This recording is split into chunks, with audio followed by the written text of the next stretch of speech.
নমস্কার বন্ধুরা, আজ 2025 সালের 10ই অক্টোবর। আজ আমরা সোদপুর থেকে রওনা হব কাকড়াঝোড়ের উদ্দেশ্যে। গুগল ম্যাপে কলকাতা থেকে কাকড়াঝোড়ের দিক নির্দেশ চাইলে সাধারণত দুটো রুট দেখায়। প্রথমটা হলো খড়গপুর, লোধাশুলি, বাহারগোড়া আর ঘাটশিলা হয়ে কাকড়াঝোড়। সোদপুর থেকে এই রুটের দূরত্ব প্রায় 263 কিলোমিটার, সময় লাগে প্রায় 5.5 ঘন্টা। দ্বিতীয় রুটটা হলো ধেরুয়া মেদিনীপুর রোড ধরে বেলপাহাড়ি পেরিয়ে কাকড়াঝোড়। এই পথে সোদপুর থেকে দূরত্ব প্রায় 227 কিলোমিটার, সময় লাগবে আনুমানিক 5 ঘন্টা 45 মিনিট। তবে আমরা যে রুটটা বেছে নিয়েছি সেটা হলো খড়গপুর, লোধাশুলি, ঝাড়গ্রাম আর বেলপাহাড়ি হয়ে কাকড়াঝোড়। এই রুটের দূরত্ব প্রায় 239 কিলোমিটার, সময় লাগবে আনুমানিক 6 ঘন্টা।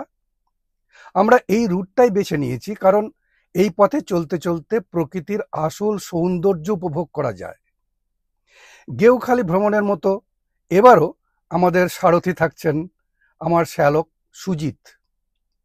ওনার ড্রাইভিং স্কিল সত্যি প্রশংসনীয়। সঙ্গে থাকছেন যথারীতি শ্যালকের স্ত্রী।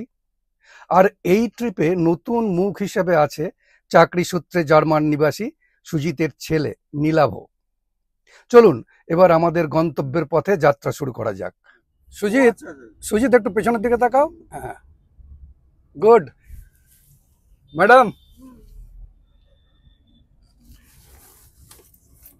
নীলাভ। আমরা এখন ডান দিকে দক্ষিণেশ্বরের মা কালীর মন্দিরে প্রণাম করে নিবেদিতা সেতু পার করছি।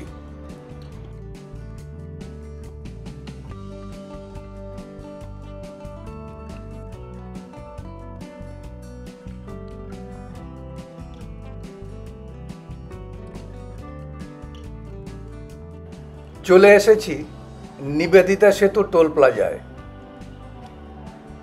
বলে রাখি, আমরা যে রুট দিয়ে যাচ্ছি সেই রাস্তায় মোট 4টে টোল গেট পড়ে। নিবেদিতা সেতু টোল প্লাজা, ধুলাগড়, ডেবরা আর বালিভাষা টোল প্লাজা। আমরা তো যাচ্ছি শহরের কোলাহল থেকে দুদিনের ছুটি নিয়ে সবুজে ঘেরা প্রকৃতির মাঝে নিরিবিলিতে কিছুটা সময় কাটাতে। যতই আমাদের গাড়ি এগোচ্ছে ততই মনে হচ্ছে এই সবুজ প্রকৃতি যেন আমাদের হাতছানি দিচ্ছে। রাস্তা দিয়ে যতই এগোচ্ছি ততই চারপাশের প্রকৃতি কেমন বদলে যাচ্ছে দেখুন। রাস্তার পাশে ইট, বালি, পাথরের জঙ্গলটা আস্তে আস্তে বদলে যাচ্ছে সবুজ গাছপালার ছায়ায়। সত্যি শহর ছাড়িয়ে এই পরিবর্তনটা চোখে পড়ার মতো। বাড়ি থেকে সুমিতা বানিয়ে এনেছে ডিম টোস্ট আর চায়ের জন্য গরম জল। সামনে আসছে লোধাশুলির জঙ্গল। স্থির করলাম জঙ্গলের রাস্তার পাশে গাড়ি দাঁড় করিয়ে জঙ্গলের মধ্যে বসেই ডিম টোস্ট আর গরম চা দিয়ে ব্রেকফাস্ট সারব। এই তো এসে গেলাম আমরা লোধাশুলি জঙ্গলে। জঙ্গলের বুক চিরে চলে গেছে রাস্তা। চারদিক জুড়ে নিস্তব্ধতা, শুধু বাতাসের হালকা শোঁ শোঁ শব্দ শোনা যায় আর গাছের পাতার ফাঁকে ফাঁকে রোদ ছায়ার খেলা। রাস্তার দুই পাশে দাঁড়িয়ে আছে সবুজের পাহারাদাররা, যেন পথের ক্লান্তি মুছে দিতে চায় প্রকৃতির ছায়া। অপূর্ব লাগছে জায়গাটা। এই জঙ্গলের বুকেই আজ আমাদের সকালবেলার ব্রেকফাস্ট।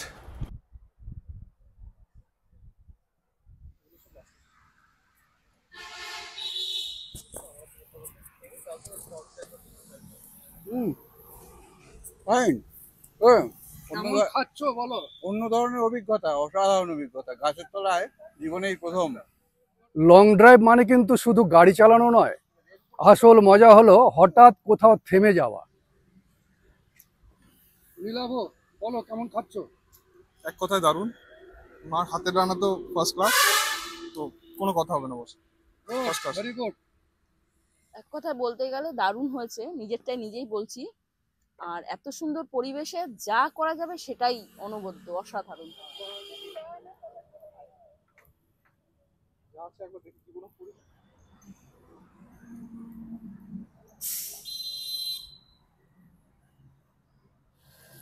দেখুন, কিছু মানুষ রাস্তার পাশে আবর্জনা ফেলে এই সুন্দর জঙ্গলের পরিবেশটা কেমন নষ্ট করে ফেলেছে। ব্রেকফাস্টের পর আমাদের ব্যবহৃত কাগজের কাপ প্লেটগুলো আমরা একটা ওয়েস্ট ব্যাগে ভরে নিয়ে চললাম নির্দিষ্ট জায়গায় ফেলার জন্য। সবার কাছে আমাদের অনুরোধ রইল, আসুন সবাই মিলে আমাদের এই প্রকৃতিটাকে সুন্দর রাখার চেষ্টা করি।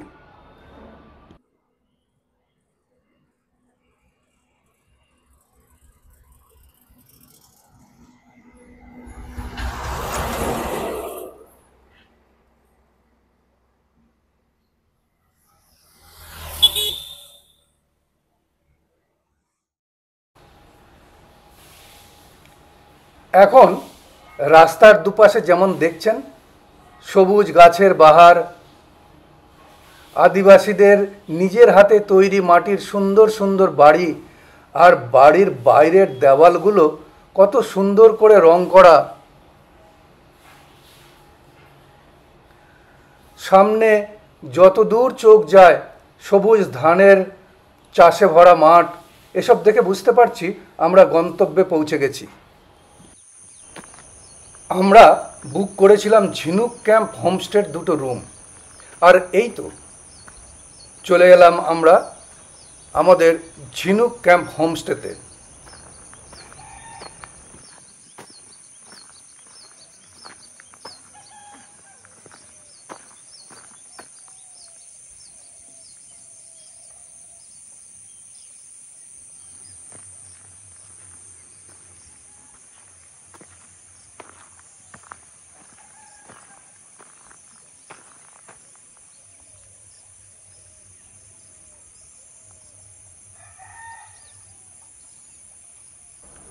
কিন্তু ক্যাম্পের দিকে যাওয়ার রাস্তার অবস্থা একেবারে ভালো বলা যায় না, জায়গায় জায়গায় খানাখন্দে ভরা।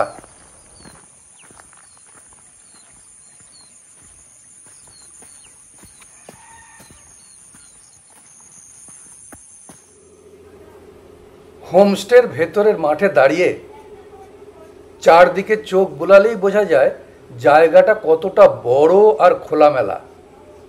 একবার আপনাদেরও দেখাই হোমস্টেটা দেখতে আসলে কেমন।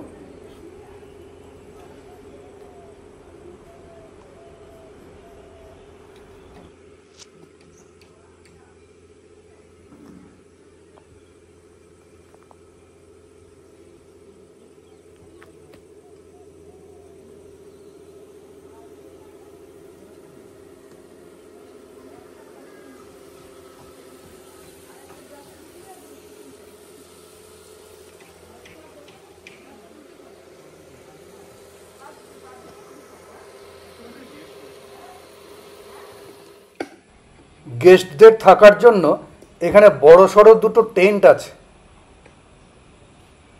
ওই যে দেখছেন সাদা রঙের 2টো টেন্ট, ইটের তৈরি 2টো পাকা ইউনিটের মধ্যে ওদিকে নীল রঙের ছাদওয়ালা রয়েছে একটা ইউনিট।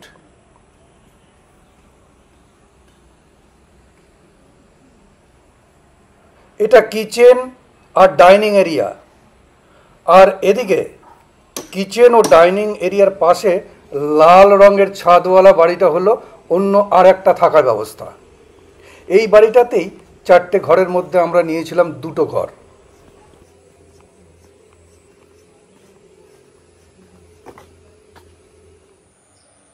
এছাড়াও গাড়ি রাখার জায়গার কাছে 3টে ছোট ছোট টেন্টও দেখলাম।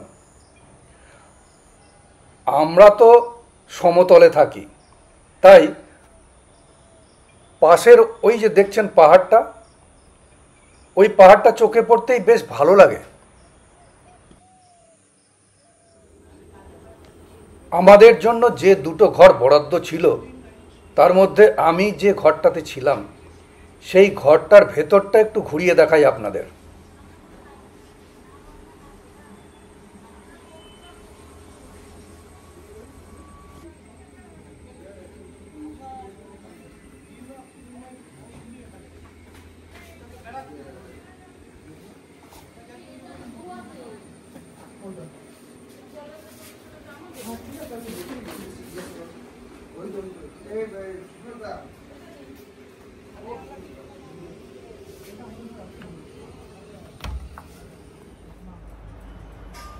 আমাদের এই ঘরটা ছিল এসি রুম।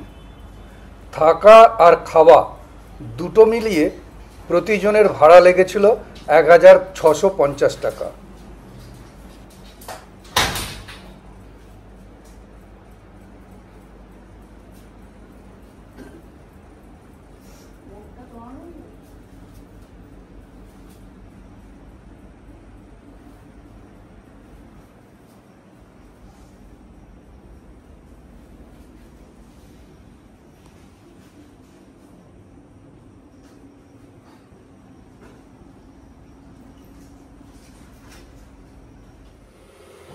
ফ্রেশ হয়ে আমরা ডাইনিং রুমে লাঞ্চ সারতে আসলাম। এটা হলো ডাইনিং রুম। এবার বলি, এই কাঁকড়াঝোড় ক্যাম্পে খাবারের মেনুটা কেমন? সবজিটা প্রতিদিন একটু আলাদা করার চেষ্টা করেন এনারা, তবে বাকি মেনু মোটামুটি একই থাকে। এখন আপনাদের স্ক্রিনে সেই মেনুর একটা তালিকা দেখাচ্ছি।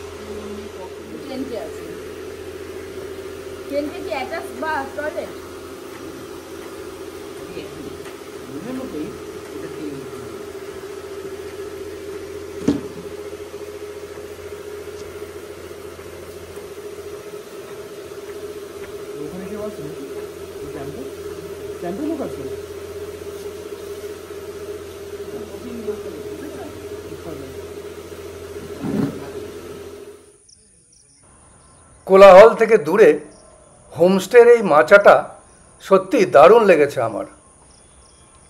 যে কোনো সময় ইচ্ছে করলেই মাচায় উঠে বসে যায়, আর সামনে পাহাড়ের দিকে তাকিয়ে চুপচাপ কিছু সময় কাটিয়ে দেওয়া যায়।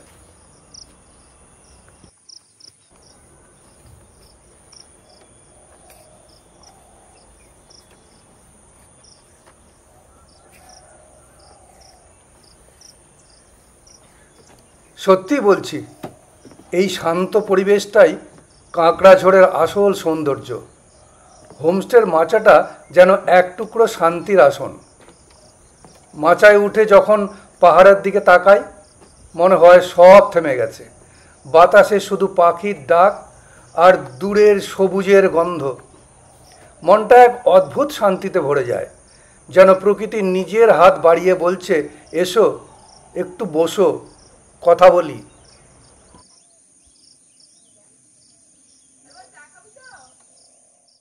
আজ ২০২৫ সালের ১১ই অক্টোবরের একটা সুন্দর সকাল। গতকাল আমরা কলকাতা থেকে কাঁকড়াঝোড়ে এসে ঝিনুক ক্যাম্প হোমস্টেতে উঠেছি। এখানে ভোডাফোন, এয়ারটেল বা জিও কোনো নেটওয়ার্কই ঠিকমতো কাজ করছে না। আমাদের কারো কাছেই বিএসএনএল এর কানেকশন কিন্তু নেই। তাই গুগল ম্যাপ দেখে এখানকার দর্শনীয় জায়গাগুলো ঘুরে দেখার সাহস পাচ্ছি না। তাই ভাবলাম আজ একটা অটো ভাড়া করি। ব্রেকফাস্ট সেরে অটো করে আশেপাশের কয়েকটা জায়গায় ঘুরে দেখব ঠিক করেছি। চলুন দেখি ব্রেকফাস্ট রেডি হলো কিনা। ব্রেকফাস্টের থালাটা দেখে মনটা খুশি হয়ে গেল। সব ঠিকঠাকই আছে, শুধু অমলেটের বদলে এসেছে ডিম সেদ্ধ। এই পরিবেশে বসে কে আর এসব খুঁটিনাটি নিয়ে ভাবে বলুন তো। যাই হোক, ব্রেকফাস্ট সেরে আমরা অটো করে বেরিয়ে পড়লাম। জানেন কি, এখানে কাঁকড়া মানে হলো পাহাড় আর ঝোড় মানে অরণ্য। তাই নামেই বোঝা যাচ্ছে পাহাড় আর অরণ্যের দেশ কাঁকড়াঝোড়। এখানে মুন্ডা, সাঁওতাল সহ নানা আদিবাসী সম্প্রদায় বসবাস করে। বনভূমির গভীরে গেলে দেখা মেলে ছোট ছোট ঝর্ণা আর জলপ্রপাতের। এখানকার পর্যটন ব্যবস্থা কিন্তু এখনো খুব সীমিত। বড় হোটেল নেই, তাই ভরসা রাখতে হয় হোমস্টেগুলোর উপরই। কাঁকড়াঝোড় ঝাড়গ্রাম জেলার বেলপাহাড়ি অঞ্চলে পশ্চিমবঙ্গ আর ঝাড়খণ্ডের সীমানার কাছেই অবস্থিত। একদম প্রকৃতির কোলে, শান্ত আর নিরিবিলি একটা জায়গা। রাস্তায় চলতে চলতে হঠাৎ চোখে পড়লো একটা ময়ূর। আর কি করি বলুন তো, অটো থেকে নেমেই ক্যামেরা হাতে নিলাম।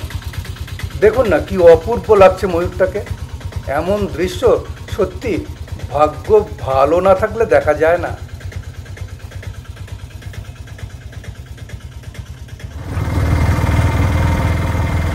আমাদের অটো ড্রাইভার এবার আমাদের নিয়ে চলেছে রঙিন পাহাড় দেখাতে। এই রঙিন পাহাড়টা কিন্তু এখন ঝাড়গ্রাম জেলার একদম নতুন অফবিট জায়গা হিসেবে জনপ্রিয় হচ্ছে। জায়গাটা বেলপাহাড়ি ব্লকের কোদলচুয়া গ্রামে অবস্থিত। স্থানীয়রা একে খাদানডুংরি পাহাড় নামেও ডাকে। এসে গেলাম খাদানডুংরি পাহাড়ের পাশে। সামনে ঘন জঙ্গল আর তার ভেতর দিয়ে সরু আঁকাবাঁকা রাস্তা উঠে গেছে পাহাড়ের উপরে, যেন আমন্ত্রণ জানাচ্ছে প্রকৃতির অন্তরতম সৌন্দর্যের দিকে। এখানকার মানুষজন খুবই আন্তরিক। রাস্তার ধারের কোনো বাড়ি থেকে চাইলে একজন গাইড সঙ্গে নেওয়া যায়। মাত্র 50 টাকার বিনিময়ে ওনারা পথ দেখিয়ে নিয়ে যান পাহাড়ের ওপরে, যেখানে অপেক্ষা করছে এক অন্যরকম দৃশ্য। এই যাত্রাটা কিন্তু শুধু পাহাড়ে ওঠা নয়, প্রকৃতির হৃদয়ের কাছে পৌঁছে যাওয়ার এক অভিজ্ঞতা। পাহাড়ে উঠতে উঠতে হঠাৎ চোখে পড়ল জঙ্গলের মাঝে এক নিস্তব্ধ পুকুর।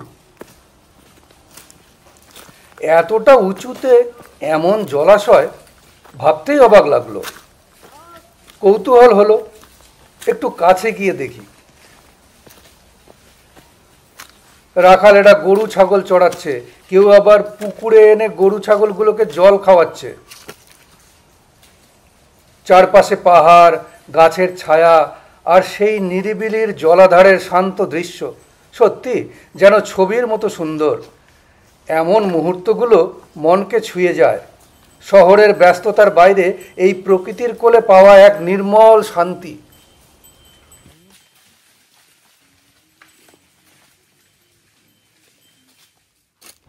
আর দেখুন এদিকে, পাহাড়ের অনেক উঁচু থেকে মেয়েরা শুকনো কাঠের বোঝা মাথায় নিয়ে নামছে ধীরে ধীরে। কি পরিশ্রম, কি ধৈর্য! এই কাঠগুলোই ওদের ঘরে জ্বালানি হিসেবে ব্যবহার হয়। সত্যি এখানে প্রতিদিনের জীবনটাই যেন এক সংগ্রাম। এই পাহাড়ের বুক জুড়ে ছড়িয়ে আছে রঙিন পাথর। দেখুন একবার, কি অপূর্ব রং প্রকৃতির, যেন মাটির ক্যানভাসে আঁকা এক শিল্পকর্ম। আমি এখন যে পাহাড়ের মাথায় দাঁড়িয়ে আছি আর সামনে যে পাহাড় দেখছেন, সেই পাহাড়ের পাথরগুলো লাল, হলুদ, সাদা ইত্যাদি বিভিন্ন রঙের হওয়ায় এটি রঙিন পাহাড় নামে পরিচিতি পেয়েছে। সূর্যের আলো যখন পড়ে এই পাথরগুলোর গায়ে, তখন পুরো পাহাড় যেন সোনার মতো ঝলমল করে ওঠে। শুনেছি এই রঙের রহস্য লুকিয়ে আছে পাহাড়ের খনিজ আর পরিবেশের উপাদানে। সত্যি প্রকৃতির এই রঙের খেলা চোখে না দেখলে বিশ্বাসই করা যায় না।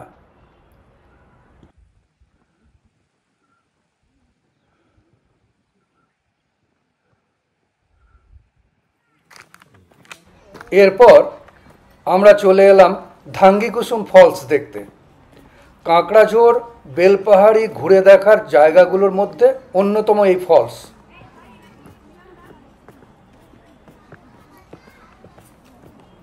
ফলসের দিকে এগোতেই চোখে পড়ল গ্রামের মানুষদের সাজানো ছোট ছোট দোকান। তাদের হাতে তৈরি পাথরের কারুশিল্পের নানা শিল্পকর্ম যেন পাহাড়ের সৌন্দর্যকেই মাটির স্পর্শে বন্দি করেছে। চা, বিস্কুট, হালকা জলখাবার, ঠান্ডা পানীয় সব মিলিয়ে যেন পাহাড়ি পথের পাশে সাজানো এক সরল অথচ প্রাণবন্ত গ্রামীণ মেলা। কিসের তৈরি রে? পাথরের তৈরি?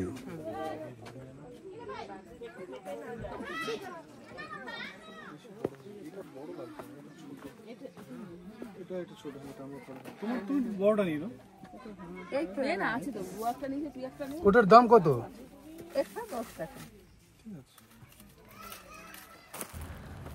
তারপর শুরু হলো পাহাড়ি সরু পথে হাঁটার পর্ব।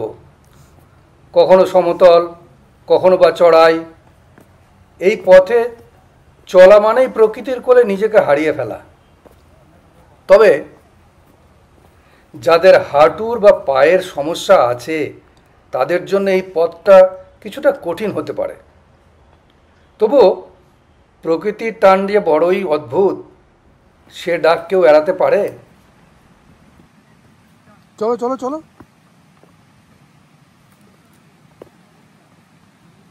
পাথরটা একটু নড়বড়ে সাথে। হুম। তো নড়বো না। দেখুন, এটাই ধাঙ্গি কুসুম ফলস, চোখ জুড়ানো এক প্রকৃতির অপূর্ব সৃষ্টি। উঁচু পাহাড়ের বুক চিরে সাদা ফেনার মতো জল নেমে আসছে নিচে, তার শব্দে ভরে গেছে চারদিক। পাথরের গায়ে আছড়ে পড়া জলের গর্জন যেন এক অজানা সুরের আহ্বান। জঙ্গল, পাহাড়, পাথর, ঝর্ণার জল সব মিলিয়ে যেন এক জীবন্ত চিত্রকর্ম।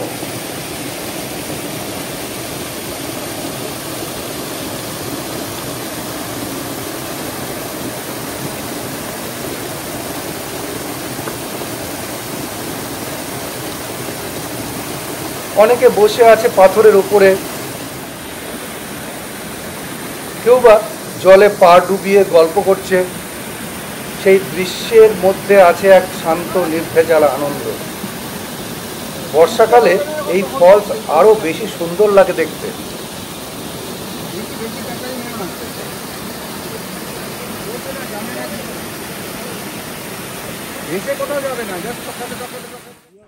কাঁকড়াঝোড় অঞ্চলের অন্যতম শান্ত আর মনোরম প্রাকৃতিক গন্তব্য কেতকি লেক।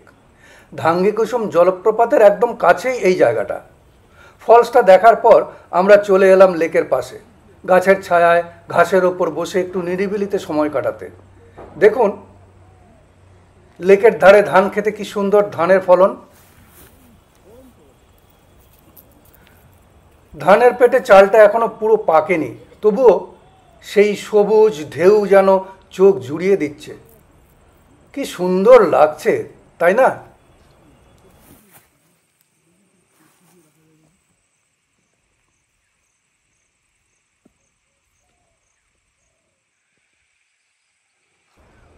অন্য জনপ্রিয় পর্যটন স্থানের মতো ভিড় নেই এখানে। তাই এই লেকটা একেবারে আদর্শ যারা নির্জনতায়, শান্তিতে কিছুটা সময় কাটাতে ভালোবাসেন তাদের জন্য। অনেকে আবার এখানে ক্যাম্পিং করেও রাত কাটান। তারার আলোয় লেকের জল ঝলমল করে ওঠে তখন। চারপাশে দেখুন, সবুজ প্রকৃতির মাঝে স্থানীয়রা মূলোর চাষ করেছে লেকের ধারে। কেমন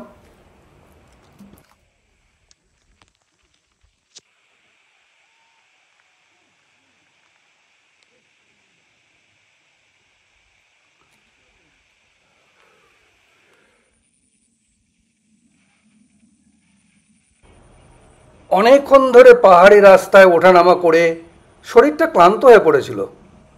তারপর লেকের ধারে এই গাছের ছায়ায় ঘাসের ওপর বসে বা হেলান দিয়ে শুয়ে পড়া, আহা কি অদ্ভুত শান্তির অনুভব। এখানে বসে সময়টা যেন থেমে গেল, মন ভরে গেল প্রকৃতির শান্ত সুরে। সত্যি কেতকি লেক এক টুকরো নিভৃত স্বর্গ।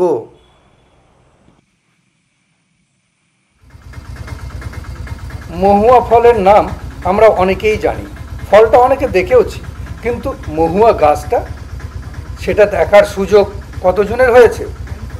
লেক থেকে ফেরার পথে আমাদের অটো ড্রাইভার দেখালো আমাকে মহুয়া গাছ। এই সেই মহুয়া গাছ। সত্যি এতদিন শুধু নাম শুনেছি, আজ চোখে দেখলাম, এক অন্যরকম আনন্দ।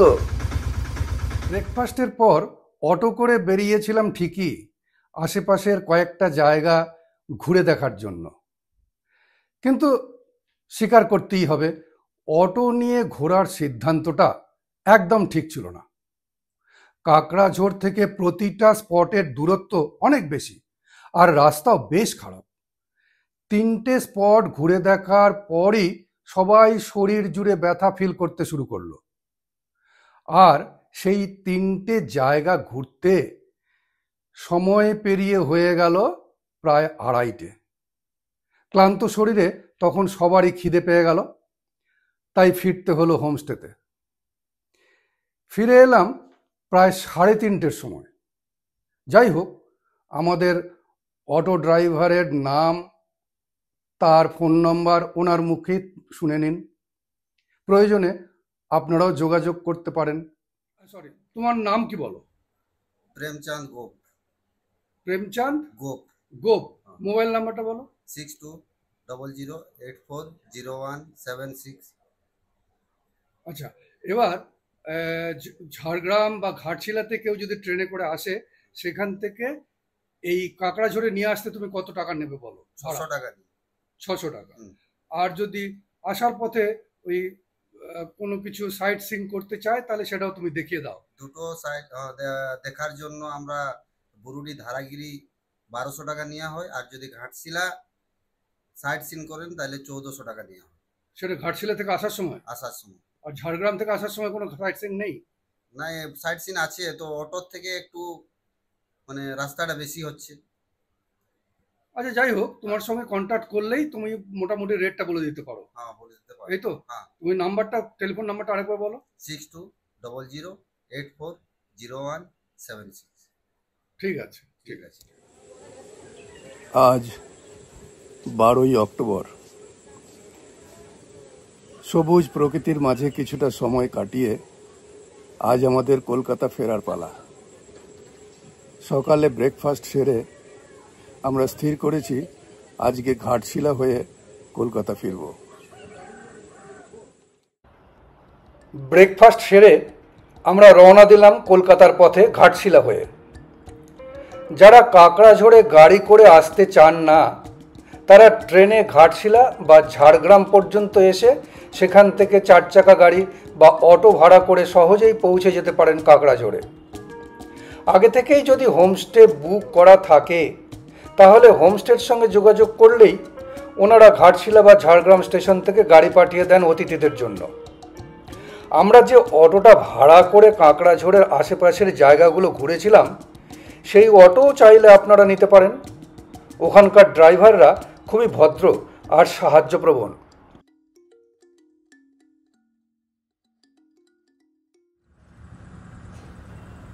এক জায়গায় গাড়ি থামিয়ে একটু রেকর্ড করে নিলাম।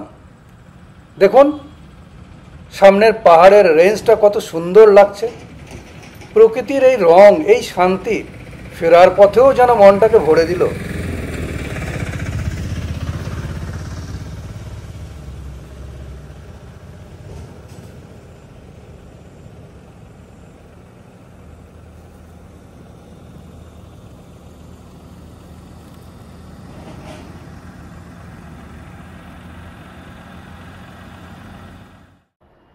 ঘাটশিলা থেকে খড়গপুরের পথে ঠিক করলাম লাঞ্চটা আজ খড়গপুরেই করব। খড়গপুরে থাকেন আমার অফিসের এক দাদা, পরিমল বিশ্বাস। ওনাকে ফোনে জানাতেই উনি রাজবাড়ি নামে একটা হোটেলের সন্ধান দিলেন। তাই আর অন্য কিছু না ভেবে চললাম রাজবাড়ি হোটেলের পথে।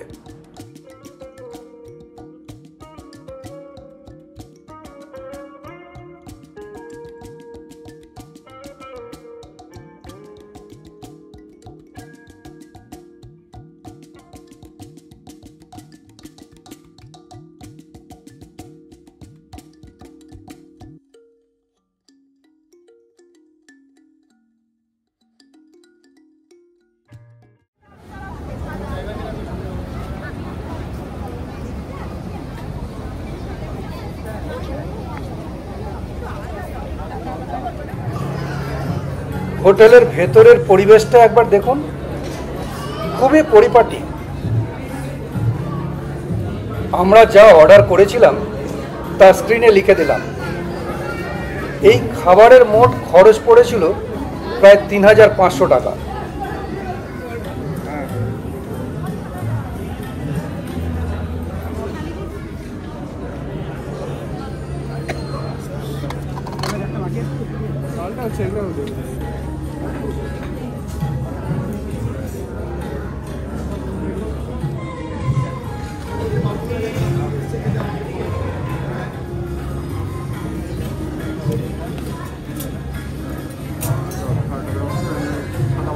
যাই হোক, এইভাবেই শেষ হলো আমাদের কাকড়াঝোড়ের ট্রিপ। আশা করি আপনাদেরও ভালো লেগেছে আমাদের এই ভ্রমণ গল্পটা। দেখা হবে আবার পরের ভিডিওতে। ততদিন পর্যন্ত ভালো থাকবেন, সুস্থ থাকবেন। নমস্কার।